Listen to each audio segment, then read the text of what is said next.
Hello, घरे पहुँच गईल? बस अब इन्हें पहुँचे थी। एक कॉल और मैसेज करके बोल देता ना। वो कहा ना, आदत ना हम सब का। तो आदत डाल ल। अच्छा बेबी सॉरी, अब हम कह दे कॉल। हाँ ये भइल ना बात। वैसे अच्छा लगल हमके। का अच्छा लागल? अच्छा लागेला हमरा कि तू हमारा पे हक जतावे लो। तू हमार हव तो हक का पड़ोसी पर जताई। अरे नाना बिल्कुल नहीं, तोहार हक बा।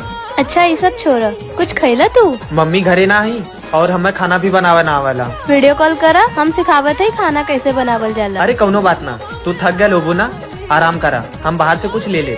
हाँ ठीक बा ठीक बा।